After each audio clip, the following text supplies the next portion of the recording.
तो पेट के एग्जाम का पहला शिफ्ट हो चुका है और जो क्वेश्चन पेपर आया है मॉडरेट लेवल का आया है, तो उसमें क्या क्या क्वेश्चन थे। कई लोगों को डाउट है कि कौन सा हमारा सही है या गलत है, तो आइए देखते हैं क्या क्या क्वेश्चन थे और उनके राइट आंसर क्या थे। तो सबसे पहले आपको एक हिंदी में मिल जाएगा ग्राफ, उससे आपको क्वेश्चन निकालने थे, क्वेश्चन के आंसर। तो पहला क्वेश्चन था हमारा, एक ग्राफ दिया है, पहला क्वेश्चन है कि कालिदास ने क्या कहा था। तो सबसे अच्छा यह है कि इसी के ऊपर इसका आंसर लिखा हुआ है, आपको दिख जाएगा, बहुत ज्यादा ढूंढने की जरूरत नहीं पड़ेगी। कालिदास ने क्या कहा था, ऊपर यहां लिखा है कालिदास ने कहा था कि सब पुराने अच्छे ही नहीं होते, खराब ही नहीं होते। तो ये आपके ऑप्शन दिया हुआ है, पहला ही ऑप्शन इसका सही है। ठीक है, तो हिंदी में मुझे नहीं लग रहा कि ज्यादा लोगों को प्रॉब्लम होने वाली है, फिर भी जिनको डाउट है वो अपना देख सकते हैं। सेकंड ऑप्शन पे चलते हैं। लेखक कभी कभी क्या सोचने लगते हैं, आपका सेकंड क्वेश्चन है, लेखक क्या सोचते हैं। सेकंड हमारा है कि अंग्रेजों की अनुवर्तिता करने के बाद भी भारतवर्ष इंडिपेंडेंस को अधीन नहीं कह सकता, क्यों नहीं कह सकता, ये लेखक की सोच थी। ये शायद आपको पहली ही लाइन में मिल जाता है। ठीक है, तो ये आपका सेकंड हो जाएगा, पहली लाइन में इसका आंसर आपको मिल जाएगा कि लेखक कभी कभी सोचता है कि अंग्रेजों की अनुवर्तिता करने के बाद भी भारतवर्ष को इंडिपेंडेंस को अधीनता क्यों नहीं कहा गया है। तो ये आपको पहली लाइन में सेकंड का आंसर मिल जाएगा। ठीक है, तीसरे पे आते हैं। लेखक जी को प्राणी विज्ञानियों की कौन सी बात याद आती है। तीसरा अगर बात करें कि प्राण विज्ञानियों की कौन सी बात याद आती है, तो तीसरे का हमारा हो जाएगा डी, सहजात वृत्ति अनजाने स्मृतियों का ही नाम है। ठीक है, तो ये तीसरे का आपका हो जाएगा डी। तो चलिए जल्दी जल्दी थोड़ा करते हैं। अगला है चौथा, मरे बच्चे को गोद में दबाए रहने वाली, कौन रहने वाली, तो आपके उसमें आया है बंदरिया।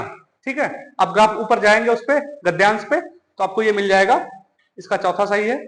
पांचवें पर अगर आते हैं, तो मनुष्य ने अपनी आजादी जितने भी नामकरण किए हैं, स्वतंत्रता है, स्वराज्य है, स्वाधीनता है, उन सब में किसका बंधन अवश्य रखा गया है, स्व का बंधन। ठीक है, तो आपका सी ऑप्शन। आपको 6 से 10 में फिर आपको क्या कहते हैं गद्यांश मिल जाएगा, उसका आंसर देना है। तो हिंदी आपको 10 नंबर, अगर आपने थोड़ा सा समय दे दिया तो 10 नंबर आपके फिक्स हो गए।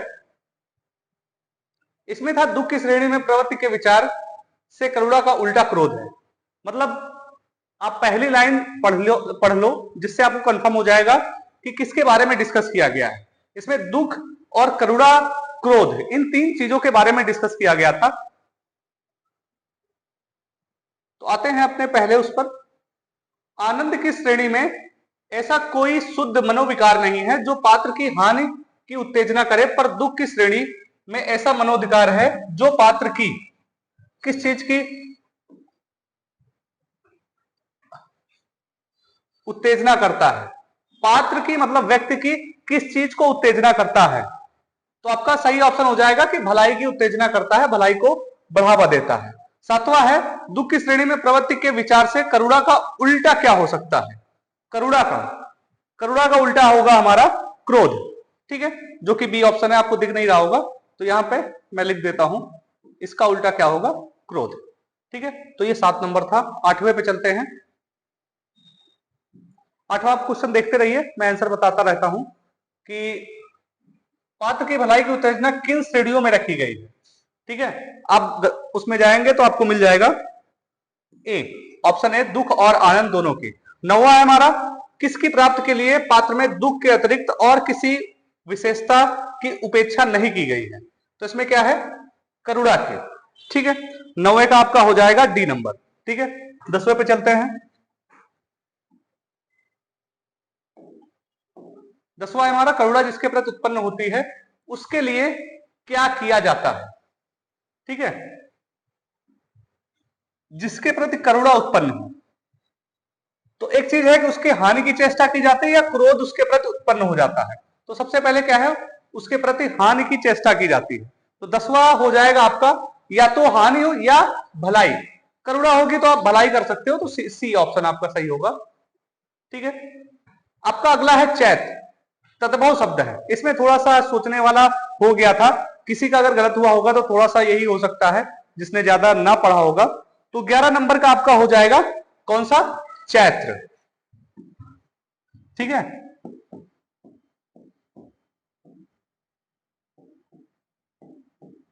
ये आपका सही हो जाएगा। इसका जो तत्सम होगा वो क्या होगा, चैत्र, ऑप्शन बी। अच्छा 12 नंबर तो बहुत आसान है, आदान का प्रदान होता है, आई थिंक सबको पता होता है कि आदान प्रदान, ऑप्शन डी। 13 पे आते हैं। अब देखिए इसमें बात किया गया है समय की पहचान। सिया राम शरण गुप्त की कविता है जिसमें वे किसके महत्व के बारे में बात कर रहे हैं, यही क्वेश्चन दिया गया है, समय का, समय की पहचान। तो आपका सही ऑप्शन हो जाएगा ऑप्शन ए। ठीक है, अगला है हमारा चौथा, आंखें दिखाना। आंखें दिखाने का मतलब है गुस्सा होना या गुस्से से देखना। ठीक है, तो ये मुहावरा था, आसान मुहावरा पूछा गया है। हिंदी के जितने भी क्वेश्चन आए हैं लगभग लगभग क्या है, आसान आपके आए हैं। जो विशेषण अपनी विशेष की मात्रा या परिमाण के बारे में बताएं, क्वांटिटी के बारे में बताते हैं तो उसे क्या कहा जाता है, परिमाणवाचक कहा जाता है। क्या कहा जाता है, परिमाणवाचक। ठीक है, अगला मैथ का क्वेश्चन आपका आ गया था कि सबसे छोटी 3 अंकों की संख्या, 3 अंकों की सबसे छोटी संख्या और सबसे छोटी 2 अंकों की संख्या, दोनों में कहा गया सबसे, ये सबसे बड़ी संख्या कहा गया है, तो जब भी बड़ी कहा जाए तो 9 लिख लो, और छोटी संख्या कितनी हो जाएगी, 2 अंकों की 10।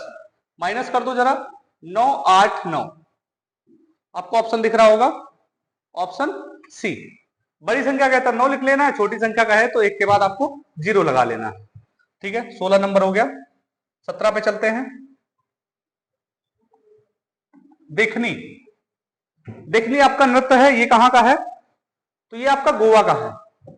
ठीक है, ये बिल्कुल आपका राइट आंसर है, गोवा जो है देखनी का पारंपरिक नृत्य है। उसके बाद आ जाते हैं 18 पे, काम के बदले अनाज। ठीक है, कार्यक्रम का पुनर्गठन किया गया, पहले था कि काम के बदले अनाज, अब उसको किस नाम से जाना जाता है। ठीक है, तो ये क्या कहते हैं, ग्रामीण के लिए शुरू हुआ था, तो इसमें ये आता है राष्ट्रीय ग्रामीण रोजगार कार्यक्रम के जरिए। ठीक है, ये एक रोजगार का पहल था और गांव के लिए था, तो ये 2 वर्ड आपके आने चाहिए, ग्रामीण और रोजगार दोनों आने चाहिए, आपका ऑप्शन ए सही हो गया। ठीक है, 18 के बाद आपका आएगा 19 नंबर। 19 देखते हैं, ये 19 आपसे पूछा गया था कि किस संगठन ने SAFE, ठीक है, एकोमोडेशन विनिर्माण विकास के लिए श्रमिक आवास शीर्षक से रिपोर्ट जारी की है। इसमें पूछा गया है श्रमिक के बारे में। ठीक है, अब श्रमिक के बारे में जो शीर्षक ने रिपोर्ट जारी की है वो किसने जारी की है। अब देखो दो एक चीजें हो सकती हैं, एक होगा क्या कहते हैं नीति आयोग। ठीक है, इसका ऑप्शन क्या होगा, नीति आयोग।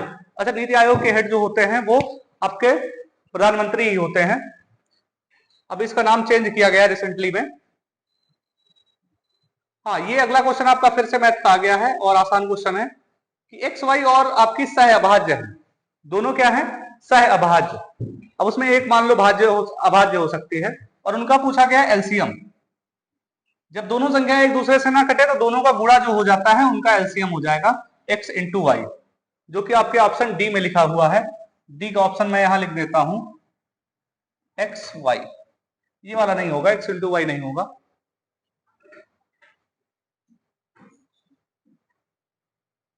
इक्कीस नंबर में है आपका विजय स्तंभ कहां है, आपको बताना है विजय स्तंभ। तो बी लगा हुआ है, ये बिल्कुल आपका सही है, चित्तौड़गढ़ में आपका विजय स्तंभ है। ठीक है, 22 नंबर, अविकसित अर्थव्यवस्था का क्या अर्थ है। ये भी आपका बहुत आसान क्वेश्चन था, हार्ड नहीं था, आप केवल आपको पता भी नहीं है लेकिन आप पढ़ते फिर आपका आ जाता। वास्तविक आय कम है, वे देश जिनमें अधिक गरीबी देखी गई है, वे देश जिनके प्रति व्यक्ति वास्तविक आय संतुलित है। देखो इसमें दिया गया है कि जिसमें संतुलित है या जिसमें आय अधिक है, दोनों ऑप्शन एक जैसे हैं।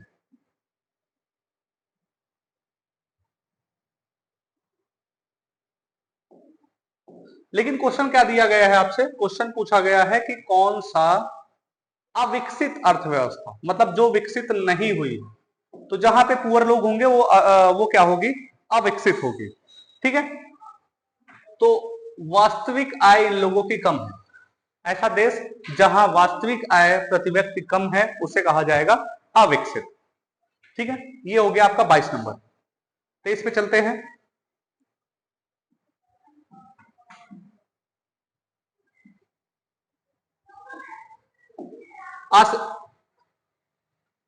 इसमें दिया है आसिया का, मींस एशिया का, इंग्लिश में एशिया लिखा होगा, प्रीमियम खाद्य एवं पेय प्रदर्शन जो है 8वां संस्करण कहां पे किया गया। ठीक है, तो दिल्ली, नई दिल्ली में किया गया। अब ये भी पूछा गया था कि नई दिल्ली में कहां पे किया गया। ठीक है, तो ये कहां किया गया, प्रगति मैदान में किया गया। ठीक है, अभी एक और ऑप्शन आपका नई दिल्ली में दिया गया है, India habitat centre. Habitat centre में ये सब नहीं हो सकता है। ठीक है, तो आपका ऑप्शन कौन सा सही हो जाएगा, प्रगति मैदान। 24 नंबर पे चलते हैं। ये भी आपका मैथ का क्वेश्चन है। इसमें आपसे पूछा गया है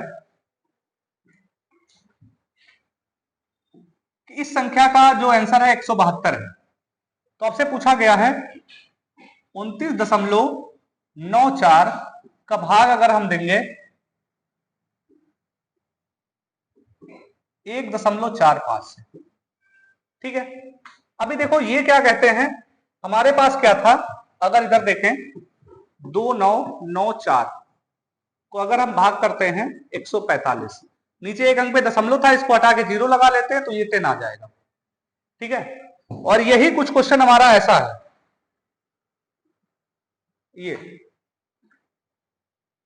ठीक है, यही कुछ क्वेश्चन है हमारा। इसमें कितना आया है, 172, तो इसमें क्या होगा, एक अंक पे पॉइंट लग जाएगा, हो जाएगा 1.72। ठीक है, आपका सी ऑप्शन सही हो जाएगा।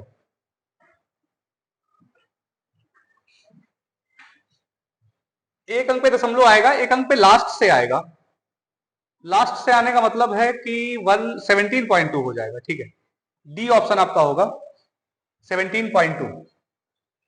ठीक है, क्योंकि एक जीरो की वजह से ये पॉइंट हटा है, तो एक नंबर पे पॉइंट लगेगा, तो ये हो जाएगा 17.2।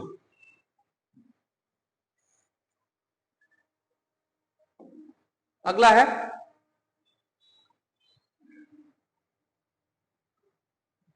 कि International Labour Organisation, labour organisation कहां पे है। ठीक है, तो ये है हमारा जिनेवा में, ऑप्शन सी आपका राइट आंसर हो जाएगा। 26 पे चलते हैं। डीटीएम के किस चरण में सबसे तेज जनसंख्या वृद्धि देखी गई है। जो सबसे तेज जनसंख्या वृद्धि है वो पहले के बाद दूसरे चरण में सबसे तेज जनसंख्या वृद्धि देखी जाती है। ठीक है, चलते हैं 27 में। तो ये भी बहुत आसान क्वेश्चन आ गया था, छोटे बच्चों वाला क्वेश्चन आ गया था ये, कि 2/5 को प्रतिशत में बदलना है तो गुणा कर लो 100 से। 20 पंचे 100, ठीक है, और 20 दूना 40%। ठीक है, ऑप्शन सी आपका सही हो जाता। 27 हो गया। 28 पे चलते हैं। अब आपकी डीआई शुरू हो गई है। 28 नंबर, इसमें यह कहा गया है कि क्रय मूल्य से 20% अधिक है। मतलब क्या है कि हमने 20% किसी उसको मूल्य को बढ़ाया और 15% की छूट दे दी। तो एक बात बताऊं कि आप ऊपर ना जाके डायरेक्ट भी इसको सॉल्व कर सकते हैं। कैसे कर सकते हैं, एक नंबर एक्स है, उसको 20% बढ़ाया गया, 120% हो गया, और उस पर 15% की छूट दे दी गई, मतलब 85%। ठीक है, या एक और मेथड है, ऐसे आप सॉल्व कर सकते हैं, या एक और मेथड हमने बताया था, डिस्कस किया होगा जिन बच्चों ने पढ़ा होगा, कि अगर 20% बढ़ाया गया है तो प्लस का 20, 15% घटाया गया माइनस का 15, 20 गुणे -15/100। ऐसे भी सॉल्व कर सकते हैं आप।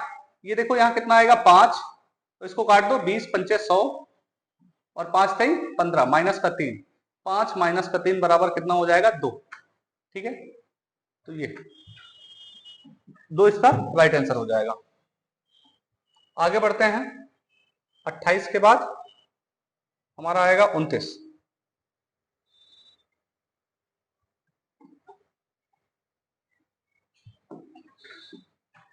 इसमें कहा गया स्मार्ट वॉच और बुक रैक का विक्रय मूल्य 4:5 है, ठीक है। और स्मार्ट वॉच का क्रय मूल्य जो है 4800 रुपए है, और दुकानदार को स्मार्ट वॉच पर उसके अंकित मूल्य का 10% लाभ होता है। तो दुकानदार द्वारा बुक रैक पर दी जाने वाली छूट बताइए, ठीक है। तो 29 का क्या राइट आंसर था? राइट आंसर था बी, 250 रुपए, ठीक है। 30 पे आते हैं।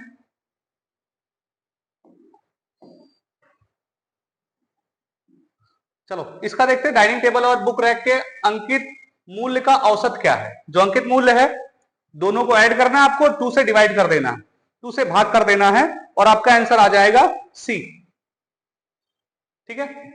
दोनों को आप जोड़ोगे तो आपका आएगा 17,000 रुपए, और इसको 2 से भाग कर दोगे तो आएगा 8,500, ठीक है। तो आप कर लो। अगर किसी क्वेश्चन में डाउट है तो आप कमेंट भी कर सकते हो, डिटेल में उसको सॉल्व कर लिया जाएगा। 31 इसमें पूछा जाता है कि क्या कहते हैं, दुकानदार द्वारा दी जाने वाली छूट बताओ, कितनी छूट देता है। अगर अंकित मूल्य और क्रय मूल्य का जो रेशियो है हमारा वो कितना है, 3 और 4 का है, तो छूट कितनी होगी? छूट हमारी होगी 800 रुपए की, ठीक है। इसका आंसर हमारा हो जाएगा 800 रुपए।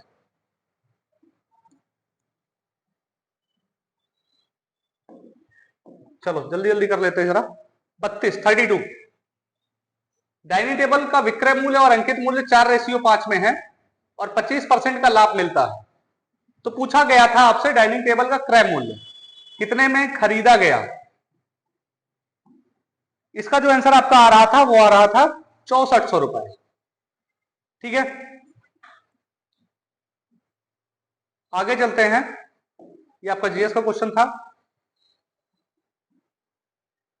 5 जनवरी 2024 को भारतीय तटरक्षक बल के लिए शिपयार्ड द्वारा स्वदेशी रूप में डिजाइन निर्मित तीव्र गश्ती पोत, ठीक है, पनडुब्बियां होंगी, ये लॉन्च किए गए। और कहां से ये लॉन्च किए गए हैं आपके? तो ये लॉन्च किए गए थे आपके गोवा शिपयार्ड से। कहां से लॉन्च किए गए? गोवा शिपयार्ड, ठीक है। चलिए 34 पे चलते हैं। 34 में आपका क्या है कि 49 -1 मीन ये हो जाएगा 7 - 1 6। इसकी वैल्यू 6 है और इसकी वैल्यू 6 पॉइंट समथिंग, तो 6 के ऊपर है। तो इसमें पूछा गया था बड़ा कौन सा है, तो बड़ा आपका यही हो जाएगा √45, ठीक है। तो आपका 34 हो गया। 35 पे चलते हैं। 35 में है कि भारत के पश्चिम में कौन सा सागर स्थित है। भारत है उत्तर, दक्षिण, पूरब और ये पश्चिम, ठीक है। इधर इधर आपका बंगाल खाड़ी और इधर आपका अरब सागर, ठीक है। तो 35 का आपका हो जाएगा ए। 36 का अगर देखें कि भारत पाकिस्तान ने वर्ष 1960 में एक संधि पर हस्ताक्षर किया था, और उस संधि का नाम क्या था। तो संधि आपकी कौन सी है? सिंधु जल संधि। देखो संधि के लिए क्या है कि नदियां दोनों में बहनी चाहिए, सबसे कॉमन चीज ये है। तो सिंधु नदी दोनों में बहती है, तो ये सिंधु समझौता था, ठीक है। 37 37 नंबर था अर्थव्यवस्था से आपका क्वेश्चन था। अर्थव्यवस्था के अधिशेष को अंतिम उपयोगकर्ताओं तक पहुंचाने में किसकी अहम भूमिका होती है। तो सबसे जो ज्यादा अहम भूमिका होती है वो वित्तीय संस्थान की भूमिका होती है, ठीक है। वित्तीय संस्थान कौन से होते हैं? फाइनेंशियल इंस्टीट्यूशन होते हैं जो फाइनेंस पहुंचाते हैं। तो उनकी सबसे ज्यादा अहम भूमिका होती है अर्थव्यवस्था को लास्ट तक पहुंचाने में। अगला क्वेश्चन है, ये आपका साइंस से क्वेश्चन था, या जीएस से हम कह सकते हैं कि क्वेश्चन है कि ऊंट वसा कहां जमा करता है। तो ऊंट अपने कुबड़ में जमा करता है, कुबड़ आपका ऑप्शन में नहीं था तो ये हम उसको कहते हैं, तो आपका राइट आंसर हो जाएगा हम। ठीक है, अब इसमें ये पूछा गया था कि गुड़हल का फूल कैसा है, यूनिसेक्सुअल है, बाइसेक्सुअल है, कैसा है, तो ये भाई बाइसेक्सुअल है। ठीक है, गुड़हल में देखा होगा कि गुड़हल कुछ ऐसे करके बना होता है, तो उससे ये जो पार्ट निकला होता है ऐसे करके, ऐसे करके, तो इसके ऊपरी पार्ट पे क्या होता है, ये मेल पार्ट होता है, नीचे के पार्ट में यहां से जो लास्ट पार्ट में जुड़ा होता है वो फीमेल पार्ट होता है। क्या होता है, फीमेल पार्ट। तो ये क्या है, बाइसेक्सुअल है, मेल और फीमेल इसमें दोनों पाए जाते हैं। अगर 40 पे चलते हैं,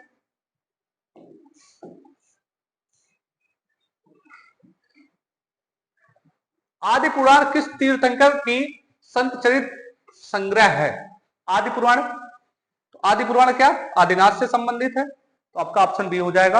आगे बढ़ते हैं 41, इसमें यह पूछा गया आपका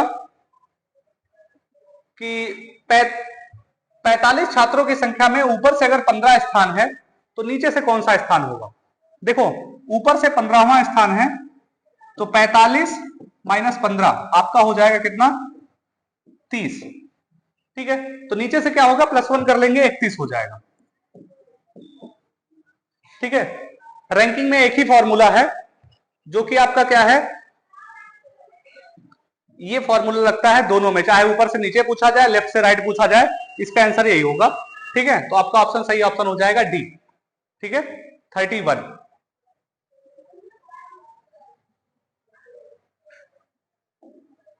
हाँ, अगला क्वेश्चन है, विश्व की सबसे लंबी नदी। ठीक है, सबसे लंबी नदी सबको पता होगा कि नील नदी सबसे लंबी है, तो थोड़ा इसमें लिखावट पे मत जाइएगा, लिखावट में क्या है, नाइल इसमें लिखा हुआ है, हिंदी में नील लिखा होना चाहिए था, लेकिन क्या कहते हैं इंग्लिश में भी वही लिखा है, इंग्लिश में तो इसकी स्पेलिंग यही है और इसी को इसमें डायरेक्ट ही लिख दिया गया है। हिंदी में कई जगह आपको नील लिखा मिलेगा, तो दोनों ऑप्शन आपके सही हैं। ठीक है,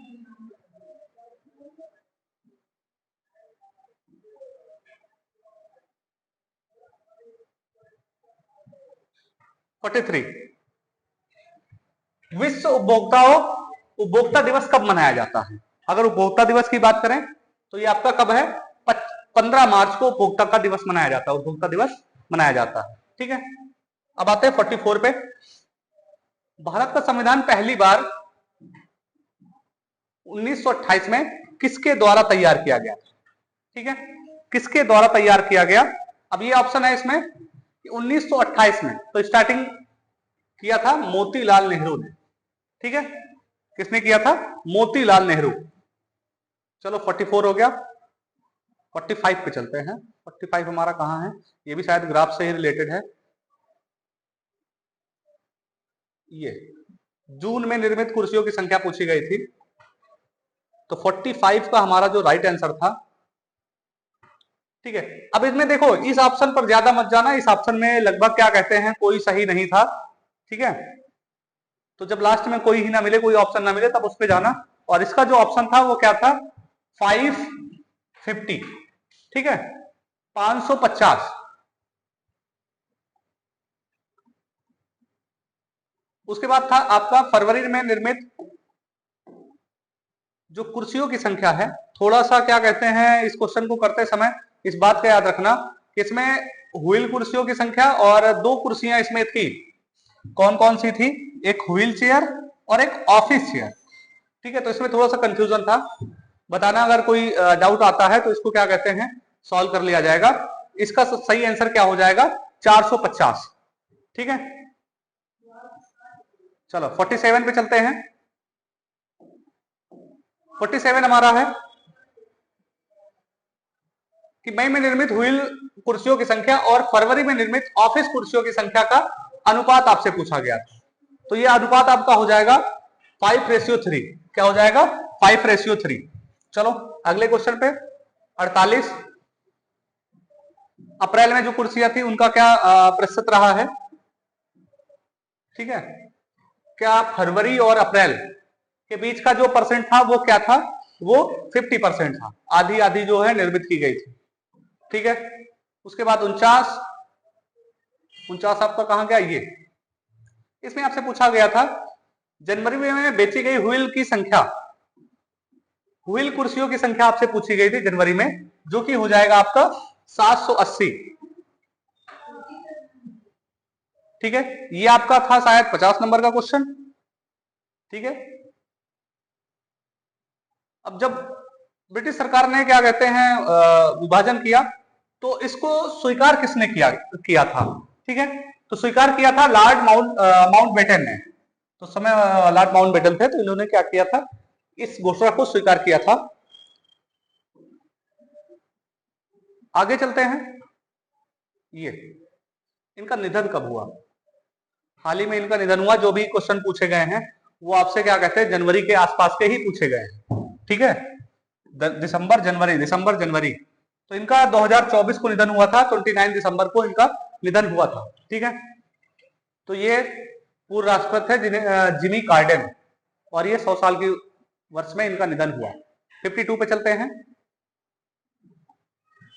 कि बंगाल ब्रिटिश सोसाइटी की स्थापना कब हुई थी? ठीक है, अब इसमें कई सारे ऑप्शन है आपके, सब में 20 अप्रैल लगा हुआ है। ठीक है, कई बार जब आपके पास 3 ऑप्शन 20 अप्रैल के हों और एक इसका हो तो इसको तो हटा ही दो। ठीक है, राइट ऑप्शन जो लगा हुआ है ये बिल्कुल सही है, 1843 आपका राइट आंसर है। आगे चलते हैं 53, कागटो भारत की सबसे ऊंची चोटियों में से एक है, और आपसे पूछा गया था कि ये किस राज्य में स्थित है। ठीक है, कागटो ऊंची चोटियों में से एक है, और ये आपके अरुणाचल प्रदेश में स्थित है। अरुणाचल प्रदेश आपका कुछ ऐसे करके वो बनाता है। ठीक है, तो वहां पे स्थित है। चलिए यहां पे टिक कर लेते हैं इसको। हाँ, अगला ये सबसे आपका आपातकाल से एक क्वेश्चन था। 3 तरह की आपातकाल आपके बात की गई है, तो इसमें से आपका पूछा गया था कि आंतरिक आपातकाल बाह्य एवं आंतरिक आपातकाल के दौरान लागू होता है, कौन सा अनुच्छेद जो है लागू होता है? ठीक है, तो ये आपका हो जाएगा 359। ठीक है, 359 अनुच्छेद जो है ये बाह्य और आंतरिक आपातकाल के समय लागू होता है। तो ये 54 ही था। 55 पे आते हैं, 55। ठीक है, औद्योगिक नीति प्रस्ताव, ठीक है, ये कब दी गई थी? तो आपकी औद्योगिक नीति प्रस्ताव जो है 1948 में दी गई थी, आजादी के 1 साल बाद। ठीक है, अगला हमारा है 56। ये आपका क्वेश्चन था महावीर से कि इन्हें मोक्ष कहां पे प्राप्त हुआ? ठीक है, जो मोक्ष प्राप्त हुआ इन्हें पावापुरी में हुआ। ठीक है, जो महावीर का संबंध है वो पावापुरी से। 57 पे चलते हैं। एक पुरुष का परिचय देते हुए महिला कह रही है कि मेरे पिता की इकलौती बेटी, पिता की जो इकलौती बेटी है, पिता की इकलौती बेटी तो वही खुद है, और वो एक लड़के की तरफ इशारा कर रही है। ठीक है, तो लड़का कौन है? उसका बेटा ही है। ठीक है, इकलौती बेटी मतलब वो खुद, तो आपको बेटे पे लगाना था। ये इसको कहा जा रहा है सामाजिक घटना जिसमें समाज का वर्ग अपनी जरूरतों को पूरा ना कर पाए, तो उस सिचुएशन को क्या कहेंगे? उसको कहेंगे गरीबी। ठीक है, बेरोजगारी नहीं कहेंगे, उसको कहेंगे गरीबी। तो 59, 1 जनवरी 2011 को सोमवार था, तो 31 दिसंबर को क्या होगा? ये आपका पहला दिन है और ये आखिरी दिन है। तो पहला और आखिरी दिन हमेशा क्या होता है? सेम होता है, अगर लीप ईयर ना हो तो। अगर ये सोमवार था तो ये भी क्या हो जाएगा? सोमवार हो जाएगा। ऑप्शन डी आपका सही हो जाएगा। ठीक है, उसके बाद आते हैं ये 60 नंबर, पुरुष सूक्त किसमें डिस्कस किया गया है? आपका कौन सा वैदिक ग्रंथ है? तो आपका क्या है? ऋग्वेद। पुरुष सूक्त मतलब पुरुषों को जो बांटा गया है 4 वर्णों में, ब्राह्मण, क्षत्रिय, वैश्य और शूद्र, वो किसमें बांटा गया? आपका ऋग्वेद में बांटा गया है। ठीक है, उसके बाद आते हैं 61 पे। जैव विविधता, जैव विविधता अधिनियम कब आया है? ठीक है, तो सब में 2024 है। ये आपका दिया गया है जनवरी, फरवरी और जून। तो ये आपका आया है 1 फरवरी 2024 को। ठीक है, 61 के बाद आता है 62। उसके बाद आया है कि आपका जो कार्बोनिल गैस है, कार्बोनिक एसिड है, वो किसके द्वारा बनती है? ठीक है, तो कार्बोनिक एसिड आपको दिख रहा है CO3, तो ये CO2 से बनती है। CO2 में जब वाटर क्या करता है, रिएक्ट करता है, तो आपका कार्बोनिक एसिड बनता है, H2CO3 बनता है कार्बोनिक एसिड। ठीक है, नाइट्रोजन से नाइट्रिक एसिड, सल्फर से सल्फ्यूरिक एसिड, कार्बन से कार्बोनिक एसिड। ठीक है, ये आपका एसिड रेन से पूछा गया था। 62 के बाद आपका आ जाता है 63, इधर लीबिया की राजधानी। ठीक है, तो राजधानी से एक क्वेश्चन, राजधानी या करेंसी से आपका बनता ही बनता है। तो ये आपका त्रिपोली राजधानी है किसकी? लीबिया की। ठीक है, उसके बाद आपका है 64 नंबर। 64 पे आते हैं भाई, मुकेश सुरेश से लंबा है, तो अगर आप बनाओगे मुकेश किससे लंबा है? सुरेश से। ठीक है, लेकिन राकेश से छोटा है। मुकेश जो है सुरेश से लंबा है, लेकिन राकेश से छोटा है। ये तो आपका बन गया, लेकिन उससे पूछा गया कि राकेश हरीश से लंबा है। राकेश हरीश, अब हरीश कहां पे आए ये आपका नहीं पता चल रहा है, किससे बड़े हैं, सबसे नीचे हैं कि यहां पे हैं, लेकिन अमर से छोटा है। ठीक है, राकेश हरीश से लंबा है, लेकिन अमर से छोटा है। ठीक है, तो बड़ा वाला तो पता चल गया, लेकिन आपसे पूछा गया छोटा वाला। अब छोटा वाला ये छोटा है कि ये छोटा है, ये कंफ्यूजन है। ठीक है, तो ये थोड़ा सा निर्धारित नहीं किया जा सकता। कुछ लोगों ने सुरेश लगाया होगा, लेकिन सुरेश बिल्कुल सस्पेंस में है। आपका राइट ऑप्शन ये हो सकता है। ठीक है, उसके बाद हम लोग चलते हैं 64 के बाद 65 पे। 65 कहां है? ये 65 में आपसे पूछा है कि प्रश्न हुआ जिसका कोई सदस्य सदन में मौखिक उत्तर चाहता है, जिसे तारांकित चिन्ह द्वारा पहचाना जा सकता है। कि मौखिक उत्तर चाहिए। अब देखो, सबसे अच्छा यह है कि यहाँ तारांकित चिन्ह दिया हुआ है, द्वारा पहचाना जाता है, तारांकित को ही आप सही आंसर कर दो, आपका बिल्कुल सही हो जाएगा, सोचना समझना नहीं है। ठीक है, तो ये आपका राइट आंसर हो जाएगा। 65 के बाद आपका आएगा 66 नंबर। ये आपका हड़प्पा सभ्यता से पूछा गया था कि हड़प्पा सभ्यता किस युग से संबंधित है, ये आपका कौन सा युग है। ठीक है, तो हड़प्पा में क्या कहते हैं, कांस्य युग माना जाता है। ठीक है, कांसे का यूज किया जाता था, दैट्स व्हाई इसको कांस्य युग माना जाता है। 66 के बाद आपका आ जाएगा 67, 67। निम्न भूजल भंडारण किस प्रकार की चट्टान संरचना से जुड़ी हुई है? ठीक है, अधिक जुड़ी हुई है। तो भूजल भंडारण का मतलब होता है लो अंडरग्राउंड स्टोरेज। ठीक है, जब लो अंडरग्राउंड स्टोरेज की बात आती है तो हम बात करते हैं इग्नेयस और मेटामॉर्फिक रॉक। ठीक है, मेटामॉर्फिक रॉक क्या होती है? कायांतरित, जो अपना आकार बदलती है। ठीक है, तो उन्हें कहा जाता है कायांतरित। तो आपका ऑप्शन हो जाएगा डी। ठीक है, उसके बाद आते हैं 68 नंबर, एशियाई खेल। एशियाई खेल कितने वर्षों में खेला जाता है? ठीक है, तो एशियाई खेल जो है आपका हर 4 वर्ष में रिपीट किया जाता है। ये आपका सही आंसर हो जाएगा। ठीक है, उसके बाद आपका 69 था 15 जनवरी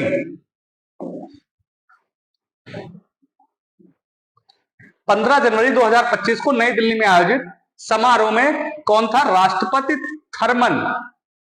ठीक है, इनको सम्मानित किया गया था, द्वारा सिंगापुर के मानक नागरिक पुरस्कार से सम्मानित किया गया था। और किसको सम्मानित किया गया था? तरुण दास को सम्मानित किया गया था। आपका ऑप्शन बी सही हो जाएगा। ठीक है, ये आपका 69 नंबर पे था। 70 पे पहुंचते भाई जल्दी से। 70 नंबर, बुद्ध ने किस प्रकार में परिनिर्वाण अंतिम मुक्ति प्राप्त की?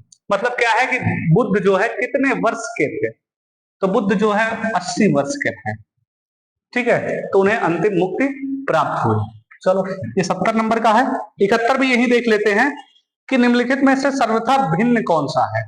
तो ये जब भी आपको ये पढ़ाया जाता है कि मेटल्स में डिफरेंट कौन सा है, तो आपको पता होगा कि पारा जो है लिक्विड स्टेट में पाया जाता है। पारा मतलब मरकरी, Hg लिक्विड है, बाकी सब क्या है आपके सॉलिड है, तो ये आपका डिफरेंट होगा। ठीक है, 71 हो गया। 72 पे आते हैं। इसमें अनुच्छेद की बात की है और ऐसी चीजें जो वनों के बारे में डिस्कस किया है, पर्यावरण संरक्षण और सुधार एवं वन जीवन की सुरक्षा किस अनुच्छेद के अंतर्गत आती है। ठीक है, तो सबसे पहले तो 48 में आती है, 48 में, और 48 के ए पार्ट में इनको रखा गया है। ठीक है, तो ये आपका राइट आंसर। 72 के बाद 73, fill the blank with the correct option what for breakfast. ठीक है, अब इसमें आपको फिल करना है डू यू यूजुअली हैव या डू यूजुअली यू हैव। ठीक है, आर यू यूजुअली हैविंग। ठीक है, तो इसमें आपको क्या रखना है, तो do you usually have, what do you usually have for breakfast, मतलब ब्रेकफास्ट के लिए यूजुअली क्या यूज करते हो, तो डू यू यूजुअली हैव, ये आपका राइट आंसर हो जाएगा ए। ठीक है, 74 पे चलते हैं। ये आपका बहुत आसान क्वेश्चन है। ठीक है, a group of person working on a ship or aircraft, तो उन्हें क्या कहा जाता है। ठीक है, तो आपने नाम सुना होगा केबिन क्रू का, कुछ लोग इसकी वो तैयारी भी करते हैं, केबिन क्रू में जाना चाहते हैं, तो उसको कहा जाता है क्रू। ठीक है, और जो एक ही केबिन में काम करते हैं उन्हें कहा जाता है केबिन क्रू। ठीक है, तो अगला आपसे पूछा गया है कि इनको अरेंज करना है आपको कि राम कहां पाया जाएगा, गार्डन में होगा। अब लेकिन गार्डन में कौन सा क्या यूज किया जाएगा। ठीक है, तो ये होगा राम में be in the garden, Ram जो है गार्डन में हो सकता है। बाकी जो लिखे हैं राम बी में बी राम, ये सब क्या है आपके गलत ऑप्शन है। ठीक है, इसमें दिया गया था पैराग्राफ, इसमें दिया गया था कि time is most valuable part, और हमें टाइम को सदुपयोग करना चाहिए, शेड्यूल अच्छा बनाना चाहिए, शेड्यूल बना के सारे काम करने चाहिए, ये इसमें डिस्कस किया गया था। तो आइए देखते हैं कौन कौन से हमें शेड्यूल बनाने हैं।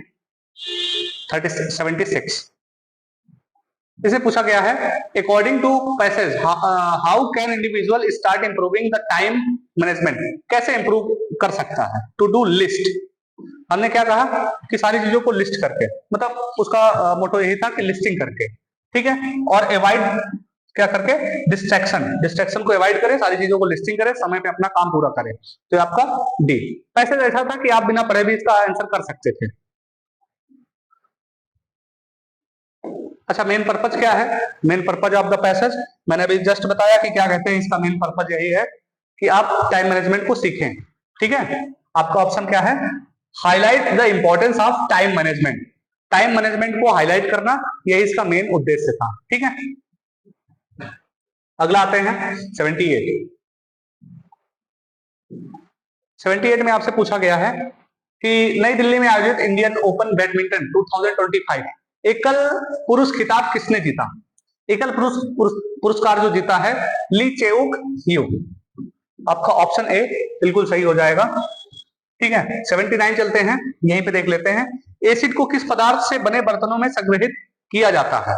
ठीक है, अब एसिड को संग्रहित किया जाएगा कुछ ऐसे पदार्थों में कि वो रिएक्शन ना करें, तो एसिड्स को रखा जाता है आपके कांच और सिरेमिक बर्तनों में। ठीक है, ऑप्शन होगा ग्लास। ठीक है, कैरेमिक्स में रखा जाएगा जिससे वो क्या कहते हैं, रिएक्शन ना करें। ठीक है, क्लियर। तो आपका जो है धातु में रखोगे, धातु के साथ रिएक्शन करेगा, प्लास्टिक के साथ भी रिएक्शन कर सकता है, दैट्स व्हाई रबर में भी नहीं रख सकते, कार्डबोर्ड में गला देगा इनको। ठीक है, तो इसलिए क्या कहते हैं, कांच और सिरेमिक में हम इनको रखते हैं। 80 पे चलते हैं। 80 में पूछा गया है कि लंदन में ईस्ट इंडियन एसोसिएशन की स्थापना किसके द्वारा की गई। ठीक है, तो लंदन में जो स्थापना की गई वो दादा भाई नौरोजी ने की, आपका ए ऑप्शन बिल्कुल सही है। 80 के बाद आपका 81 पुणे में आयोजित उद्यमिता सम्मेलन, इसमें था 2025, वहां पे नहीं दिख रहा, आप यहां पे देख सकते हैं। तो इसका विषय क्या था? अगर इसके सब्जेक्ट की बात करें तो आत्मनिर्भर भारत। ठीक है, अभी आजकल आत्मनिर्भर भारत चल रहा है, तो आत्मनिर्भर भारत इसका राइट आंसर था, इसका विषय था। ठीक है, अगले क्वेश्चन पे चले, थोड़ा सा कम दिख रहा होगा। भारत के राज्यसभा में जो पदेन अधिकारी होता है वो कौन होता है? राज्यसभा में कौन बैठता है? अध्यक्ष कौन करता है? राष्ट्रपति कहीं नहीं बैठता, प्रधानमंत्री नहीं बैठता, ये आपका उपराष्ट्रपति आपका राइट आंसर हो जाएगा, उपराष्ट्रपति। ठीक है, आज इसका तो स्पीकर करते हैं या उपराष्ट्रपति करते हैं। ठीक है, 82 83 पे पहुंचते हैं, ये फिर से आपका डीआई आ गया 83। ये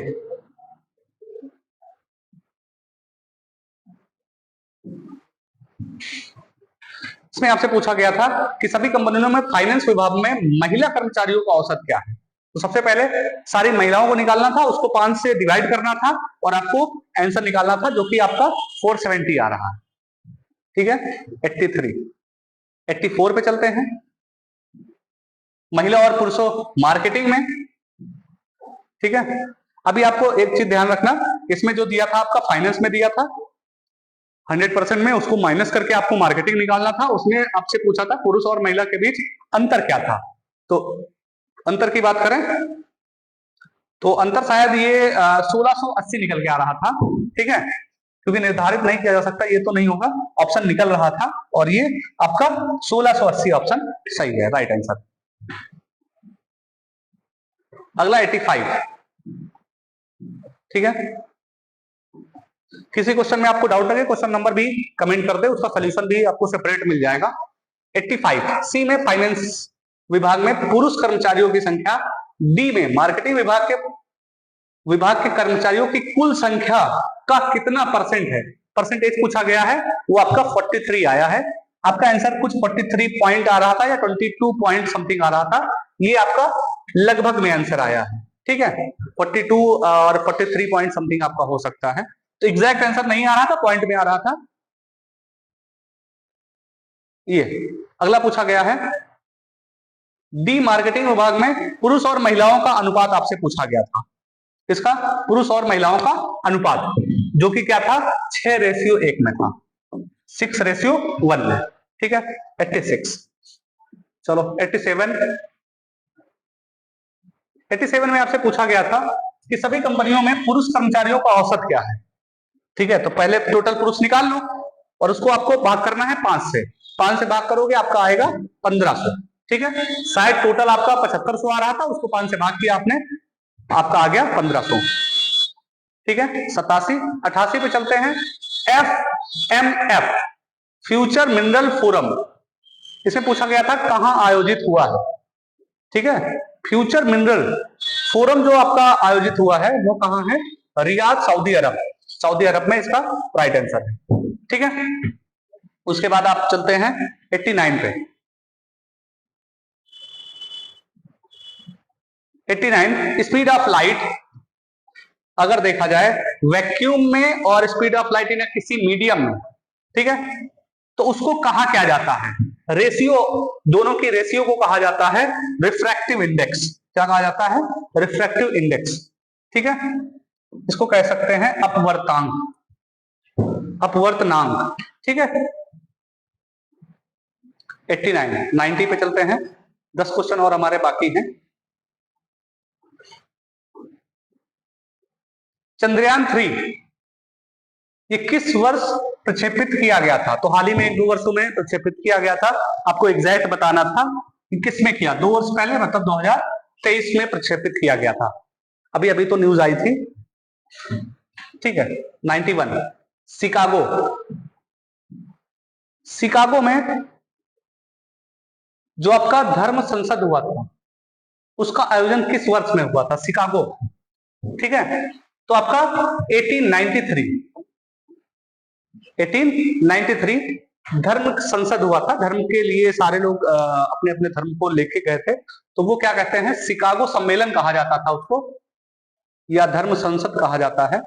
आपका ये 91 था। 92 पे चलते हैं कि भारतीय संविधान किस अनुच्छेद के अनुसार संघ की कार्यकारिणी शक्ति में राष्ट्रपति में निहित होती है? ठीक है, तो ये आपका ऑप्शन हो जाएगा अनुच्छेद 53। ठीक है, 52 से तो स्टार्ट होता है आपका, 51 तक तो वही रहता है, 52 53 होता है, तो 53 आपका राइट आंसर हो जाएगा। ठीक है, आगे चलते हैं।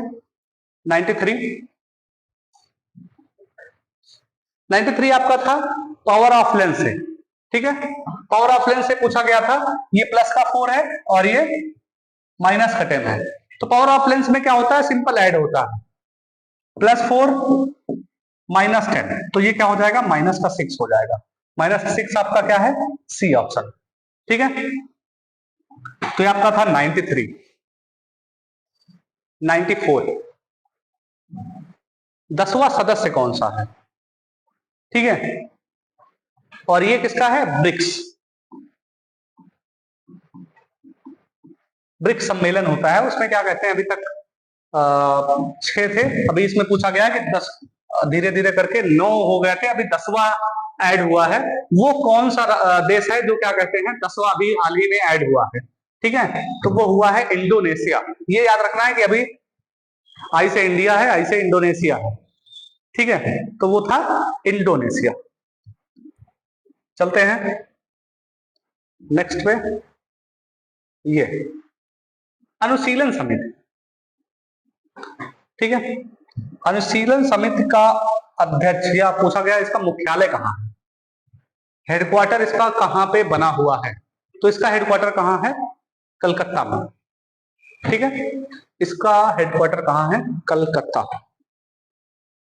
96 फिर से क्या कहते हैं, डीआई आ गई है।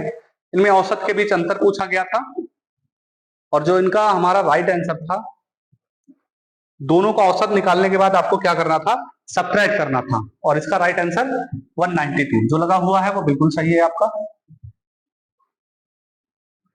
चलो 96 के बाद हमारा 97। 97 में पूछा गया है कि रोशन, इसमें रोशन के बारे में बहुत पूछा गया था, कई सारे लोग थे, लेकिन रोशन के बारे में पूछा गया, और सबसे अच्छी बात है कि रोशन ने जो है 97 नंबर का क्वेश्चन है, और इसका राइट आंसर भी 97 ही है। ठीक है, तो बिल्कुल सही है।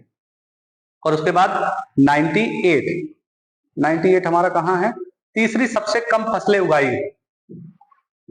ठीक है, तो तीसरी सबसे कम फसल किसने उगाई, ये बहुत अच्छा था, और ये सबने किसने उगाई है, ये तेजा ने उगाई है। ठीक है, तीसरी सबसे कम फसल, इसको देख लेना, अगर कंफ्यूजन हो तो अभी इसको डिस्कस कर लेंगे। 99 तेजा द्वारा